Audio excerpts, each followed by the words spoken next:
আলহামদুলিল্লাহ আমি আপনাদের সম্মুখে বাংলা পীর হযরতে আবু বকর সিদ্দিক রহমাতুল্লাহ আলাইহি তিনার সম্পর্কে আলোচনা আপনাদের সম্মুখে তুলে ধরা হচ্ছে। তো আজ মুজাদ্দুজ্জামানের শিক্ষা জীবন সম্পর্কে আলোচনা করব। যারা বলে যে আবু বকর সিদ্দিক রহমাতুল্লাহ আলাইহি তিনাকে মুজাদ্দেদ বলা যাবে না এবং মুজাদ্দেদ কি এই ফুরফুরা শরীফে পীর জানতেন না, মুফতি গোলাম সামদানি, মুফতি নঈমুদ্দিন এরা বলছে যে মানে কাইয়ুমুজ্জামান, মুজাদ্দিদুজ্জামান এইগুলি বলা চলবে না এবং কি মুজাদ্দিদ কাকে বলে তার সংজ্ঞাই জানে না, ফুরফুরা শরীফে কেউ জানে না। তো এরা জানে, তো বলছে পীর হতে গেলে মুজাদ্দিদ হতে গেলে তার শর্ত আছে।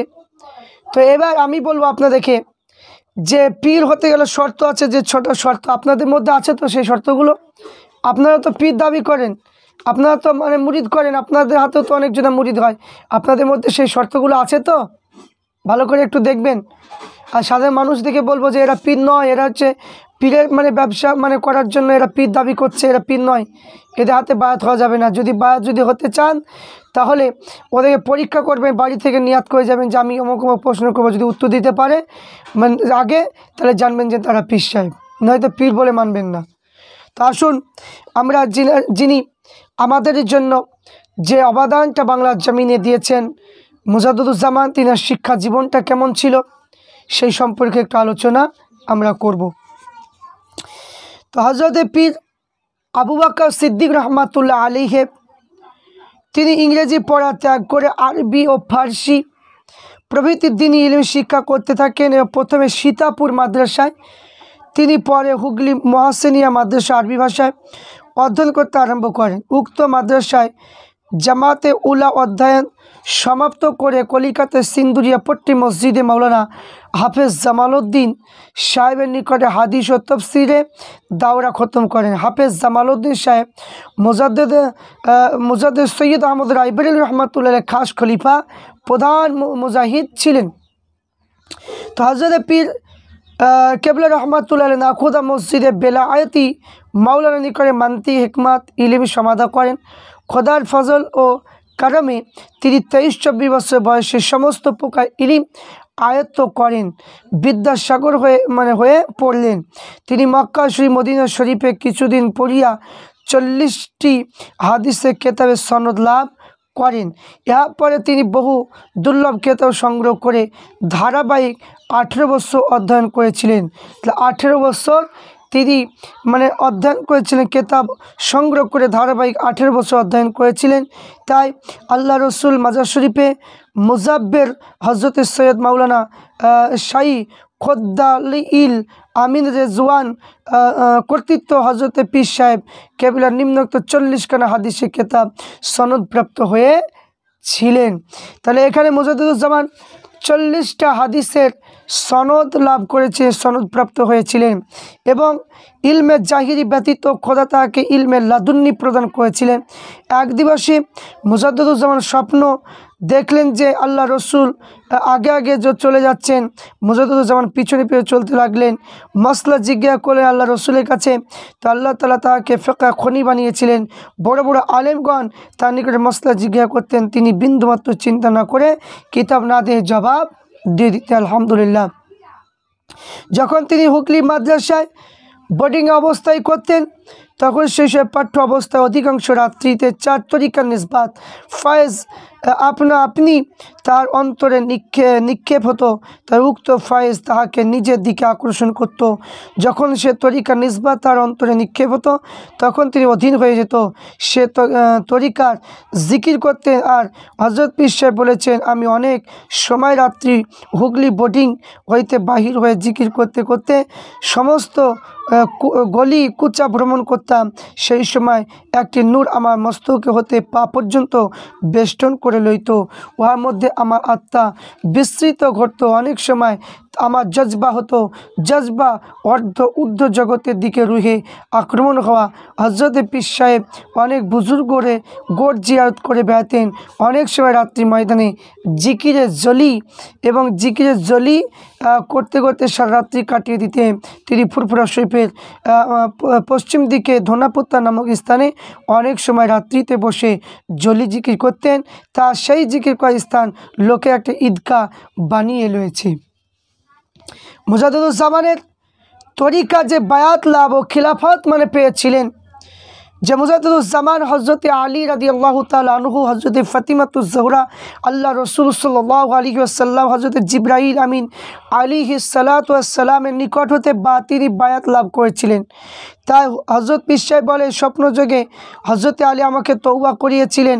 আমি স্বপ্নযোগে দেখেছিলাম একটা জঙ্গলে একটা গোলাকার পরিচ্ছন্ন স্থান আছে। তাই হজরত ফাতিমা বসে আছে, তিনি আমাকে বললেন, বাবা তুমি তওবা করো। সেই সময় তওবা ফয়েজ আমার শরীরে প্রবেশ করলেন। ফুরফুরার অধীনে গোপালনগর মহল্লা ঈদগাহে হজরত পীর সাহেব কাশফেভাবে দেখিয়েছিলেন।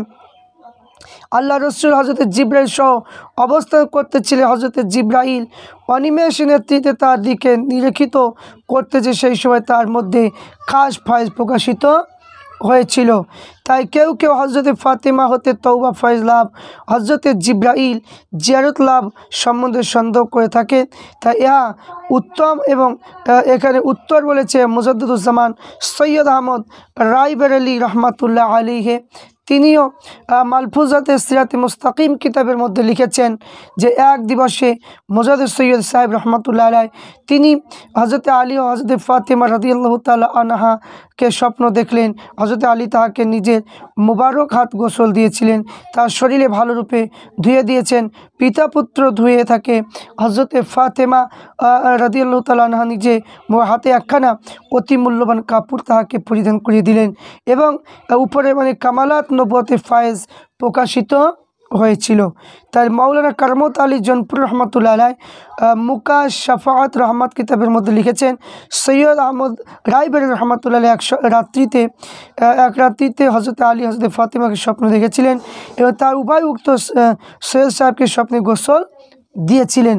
এবং যখন হজরত মুজাদ্দিদ রহমাতুল্লাহ আলাইহি ফাতিমাকে দেখেছেন ফুরফুরা, হজরত তাহাকে স্বপ্নে দেখতে পাবেন, এটা কোনো আশ্চর্য বা অসম্ভব হবে কেন?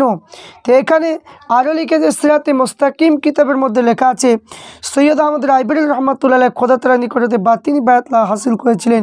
তাই ফুরফুরা শরীফ পীরের পক্ষে হজরত জিবরাইলের নিকটে বাতিনি বায়াত হাসিল করা এটা অসম্ভব হবে কেন? তাফসীর রুহুল মাআনি কিতাবের মধ্যে লিখেছে, ইমাম গাজ্জালি মুনকেজ মুনাদ্দাল আল কিতাবে উক্ত পীরগণের প্রশংসা উপলক্ষে বলেছে, পীর অলিগণ চৈতন্য অবস্থাতে ফেরেশতা নবীগণের রূহে সে সাক্ষাৎ করে থাকেন, তার আওয়াজ শুনিয়ে থাকে, তার নিকট হতে অনেক ফায়দা ফলদায়ক বিষয় লাভ করে থাকেন এবং তাদের আকৃতি রুহানি সূরা দেখার পর এবং ইহাতে দরজা এত উন্নত হয় যা বর্ণনা করা দুরূহ বলা হয়েছে। এবং এখানে বলা হয়েছে যে লোকেদের মধ্যে একটা ভুল ধারণা, আমাদের মধ্যে একটা ভুল ধারণা থাকে যে আল্লাহ রসুল ইন্তেকালে পরে হজরত জিবরাইল জমিনে নাজিল হবে না, এই দাবি মানে কোনো দলিল নাই। তাই এখানে তিবরানি বলে একটা হাদিস আছে, সেই তিবরানি হাদিসের মধ্যে বলেছে, হজরতে বলেছেন যে আমি পছন্দ করি না যে কোনো নাপাক ব্যক্তি অজু না করিয়ে শুয়ে যায়। আমি আশা করি যে ব্যক্তি বেঅজুতে মরে যায় হজরত জিবরাইল তার নিকট উপস্থিত হয় না। এই হাদিস থেকে বোঝা যায় যে জিবরাইল জমিনে নাজিল হন, প্রত্যেক ঈমান তার মৃত্যুকালে উপস্থিত হয়ে থাকেন, আল্লাহ তাআলা অজু অবস্থায় মারিয়ে ফেলেন। এখানে আমরা বুঝতে পারলাম। এবং শুধু তাই নয়, সিরাতে মুস্তাকিমে আরও লেখা আছে, হজরত মাসুম রব্বানি সাবিয়া আসরার কিতাবের মধ্যে লিখেছে, সগলেল দাউরা মুরাক্কাবা কাল সাইরা আফাকি ও দৌড়া ইনকাতে নিম্নে ওয়ার্দাইরা ফেরেস্তাগণ নবীগণ জিয়ারত লাভ হয়ে থাকে। তাই জাহিরি নিসবাত লাভের জন্য জাহিরি বায়াত লাভ করা জরুরি।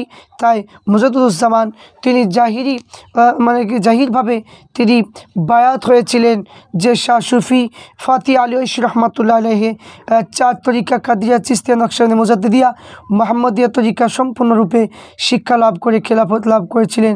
তা হযরত সুফি ফাতি আলী ঐশী রহমাতুল্লাহ আলাইহি তিনি এখানে নূর মোহাম্মদ নিজামপুরী খাস খলিফা ছিলেন এবং হযরত সৈয়দ আহমদ মুজাদ্দিদ বেরলভী রহমাতুল্লাহ খাস খলিফা ছিলেন। তাই হযরত আব্দুল আজিজ মুহাদ্দিস দেহলভী খলিফা ছিলেন, শাহ অলিউল্লাহ মুহাদ্দিস দেহলভী খলিফা ছিলেন, শাহ আব্দুর রহিম দেহলভী সাহেব খলিফা ছিলেন। তাই এই সিলসিলা পূর্বপুরুষ আল্লাহ রসুল পর্যন্ত পৌঁছেছে। তাই এই সিলসিলা বিশরত সেজদা শরীফ বর্ণনা করে জানতে পারবেন যে হযরত সৈয়দ আহমদ পূর্ণ জীবনী কারামত আহমদীতে লিখিত হয়েছে। তাহলে এখানে আমরা দেখলাম মুজাদ্দুদুজ্জামানের শিক্ষা জীবন, মুজাদ্দুদুজ্জামান তরিকার বায়াত হয়েছিলেন, এই সম্পর্কে আমরা আপনাদের সম্মুখে তুলে ধরলাম। মুজাদ্দুদুজ্জামান বাংলা পীর, তিনার নীতি অনুযায়ী আমাদের প্রত্যেককে চলতে হবে। কারণ এখন বর্তমান সময়ে যেভাবে গুমরাহ, যেভাবে পথভ্রষ্ট করাচ্ছে আলেমরা, তাদের হাত থেকে বাঁচতে গেলে আপনার মুজাদ্দুদুজ্জামানের কিতাবগুলো পড়ুন এবং তিনার নীতি অনুযায়ী ফলো করুন। ইনশাআল্লাহ এতে আপনারা কামিয়াবি হতে